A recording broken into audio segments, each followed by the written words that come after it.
बिस्मिल्लाहिर्रहमानिर्रहीम, अस्सलाम वालेकुम। Hope you are doing well.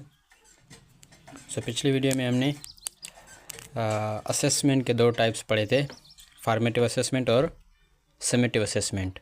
सो इस वीडियो में हम डायग्नोस्टिक असेसमेंट पढ़ेंगे। क्या पढ़ेंगे हम कि डायग्नोस्टिक असेसमेंट क्या होती है, डायग्नोस्टिक असेसमेंट क्या होती है। सो अगर आपने वो वीडियो नहीं देखा तो काइंडली आप वो वीडियो देख सकते हैं जो हमने पहले बनाया था, जिसमें हमने फॉर्मेटिव और समेटिव असेसमेंट के बारे में बात की थी। और उसके बाद जो अभी हमारा टॉपिक है वो है diagnostic assessment. So diagnostic assessment हम किसे कहते हैं? Diagnostic assessment is conducted before starting a new lesson. कोई भी लेसन स्टार्ट करने से पहले हम जो असेसमेंट लेते हैं, या कोई भी कोर्स स्टार्ट करने से पहले जो हम असेसमेंट लेते हैं, उसको हम क्या कहते हैं? Diagnostic assessment. So diagnostic assessment helps to determine students prior knowledge. ये जो डायग्नोस्टिक असेसमेंट है वो स्टूडेंट्स की पीरियर नॉलेज मालूम करने में हेल्प करती है कि उस जो भी आप पढ़ा रहे हैं, जो भी लेसन पढ़ा रहे हैं, जो भी आप कोर्स पढ़ा रहे हैं, जो भी आप टॉपिक पढ़ा रहे हैं, उसके मतलब उस स्टूडेंट्स को कितनी नॉलेज है। So to observe prior knowledge, we conducted a test called diagnostic assessment or diagnostic test. So diagnostic assessment जो होती है उसके मिसाल्स कौन से हैं? जो हम प्री टेस्ट देते हैं किसी भी कॉलेज में, किसी भी यूनिवर्सिटी में, किसी भी स्कूल में एडमिशन लेने से पहले जो प्री टेस्ट होती है उसको भी हम डायग्नोस्टिक असेसमेंट कहते हैं।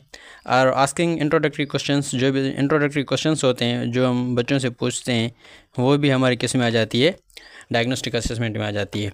और उसके बाद शॉर्ट क्विज़ बिफोर लेसन से पहले हम बच्चों से जो कुछ क्वेश्चंस पूछते हैं वो भी हमारी किस में आ जाती है? वो हमारी डायग्नोस्टिक असेसमेंट में आ जाती है। और उसके बाद जो हमारा नेक्स्ट टॉपिक है वो है कंटिन्यूस असेसमेंट। सो कंटिन्यूस असेसमेंट क्या होती है?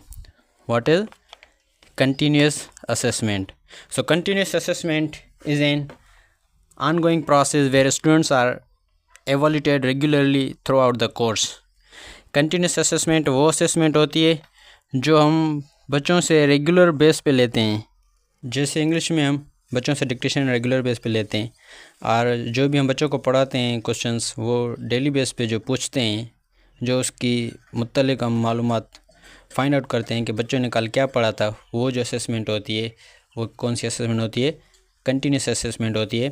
और continuous assessment is an ongoing process where students are evaluated regularly throughout the course. Daily participation होती है। उसके मिसाल कौन से हैं? Daily participation, daily class participation, homework जो हम बच्चों को देते हैं वो भी हमारी कंटिन्यूस असेसमेंट है। और असाइनमेंट्स जो हम देते हैं बच्चों को वो भी हमारी कंटिन्यूस असेसमेंट में आ जाती है। और प्रोजेक्ट्स और स्मॉल टेस्ट, प्रोजेक्ट्स जो होते हैं और जो स्मॉल टेस्ट होती है वो भी हमारी किस में आ जाती है? कंटिन्यूस असेसमेंट में आ जाती है। अभी उसके बाद जो है हमारा इंपॉर्टेंस ऑफ असेसमेंट है। तो असेसमेंट जो हम लेते हैं वो क्यों लेते हैं, उसकी अहमियत क्या है? इंपॉर्टेंस ऑफ असेसमेंट, असेसमेंट की इंपॉर्टेंस क्या है, अहमियत क्या है? So assessment is importance to measure the students learning progress. Assessment जो होती है वो किस लिए लेते हैं? Measures students learning progress. Students की जो लर्निंग प्रोग्रेस है उसको मेजर करने के लिए हम असेसमेंट लेते हैं। और उसकी जो नेक्स्ट इंपॉर्टेंस है वो कौन सी है? Improve teaching strategies. असेसमेंट इसलिए हम करते हैं कि हमारी जो टीचिंग स्ट्रेटजी है उसको हम इम्प्रूव कर सकें। अगर कोई बच्चा किसी तरीके से नहीं सीख रहा तो उसे दूसरे तरीके से हम सिखा सकते हैं। उसके बाद identifies assessment identify students strength and weakness. Assessment के थ्रू हम स्टूडेंट्स की स्ट्रेंथ और वीकनेस को फाइंड आउट कर सकते हैं कि कौन स्टूडेंट्स में स्ट्रेंथ कौन सी और वीकनेस उनमें कौन सी है। उसके बाद helps in making better educational decisions. जो असेसमेंट होती है वो हमारी मदद करती है कि हम अच्छी तालीम दे सकें और तालीम के लिए अच्छे फ़ैसले कर सकें। So thank you for watching. If you like this video, please subscribe our YouTube channel, GST Preparation with Salimullah.